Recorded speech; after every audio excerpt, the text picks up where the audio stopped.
बना रहे हैं 2 मॉलिक्यूल्स ऑफ PGAL, फॉस्फोग्लिसरॉल्डिहाइड। ऐसे आपको आ सकता है नीट में रिएक्शन।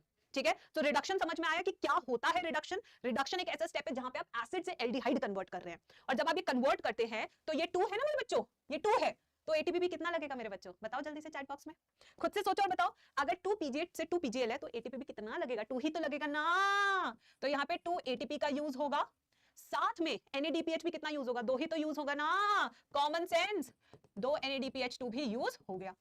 तो ये रिडक्शन एक ऐसा स्टेप है जहां पे 2 से 2 बन रहे हैं, तो 2 ही ATP और 2 ही NADPH2 भी यूज होगा। रटने की जरूरत तो नहीं है, समझ में लग गया सब बच्चों को चैट सेक्शन में? यस मेरे बच्चों, चलिए स्टेप नंबर 3 है हमारा कॉल्ड रीजेनरेशन।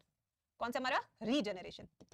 रीजेनरेशन वो स्टेप है जहां पे वापस से हम इन PGAL से RuBP और एक कार्बन को फिक्स करने वाले हैं ग्लूकोज में। ठीक है, तो मेरे पास यहां पे है 2 मॉलिक्यूल्स ऑफ PGAL। यहां से मैं अपना रिएक्शन शुरू कर रही हूं, और इस रिएक्शन से मैंने 2 चीजें बाहर निकाली। एक निकाला RuBP जो कि वापस से C3 साइकिल में चला जाएगा, और एक चीज मैंने यहां पे निकाली कार्बन जो कि फिक्स हो जाएगा, कार्बन फिक्स इनटू ग्लूकोज। तो यानी कि जो ग्लूकोज मॉलिक्यूल में बनाऊंगी उसका एक कार्बन मैंने फिक्स कर दिया है, और यहां एक कार्बन फिक्स हुआ है, तो एटीपी भी कितना खर्च होगा? यस, तो एटीपी भी कितना खर्च होगा? एक कार्बन फिक्स किया है, याद करने की टेक्निक्स बता रही हूं, एक कार्बन फिक्स किया है, तो यहां पे खर्च भी क्या होगा मेरे बच्चों? एक ATP, 1 carbon 1 ATP, 1 carbon 1 ATP. याद हो गया? याद हो गया?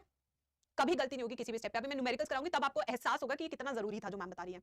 ठीक है, तो यानी कि अगर मुझे 1 ग्लूकोज बनाना है, एक ग्लूकोज बनाना है, इसको क्या हो गया, अगर मुझे एक ग्लूकोज बनाना है, एक ग्लूकोज, तो कितनी कैल्विन साइकिल चाहिए होगी, कितनी C3 साइकिल चाहिए होगी बताइए? तो यहां मुझे चाहिए होगी 6 into C3 cycle, 6 C3 cycle चाहिए। ठीक है, और एक C3 साइकिल का खर्चा कितना है? The trick to remember is 3 to 1। 3 ATP का खर्चा है, 2 NADPH2 का खर्चा है, टू फिक्स 1 कार्बन डाइऑक्साइड। तो यानी कि अगर मुझे एक ग्लूकोज को बनाना है तो मुझे 6 कैल्विन साइकिल चलानी पड़ती है। तो यानी कि टोटल खर्चा कितना आ गया? 18 ATP, 12 NADPH2 to fix 6 carbon dioxide.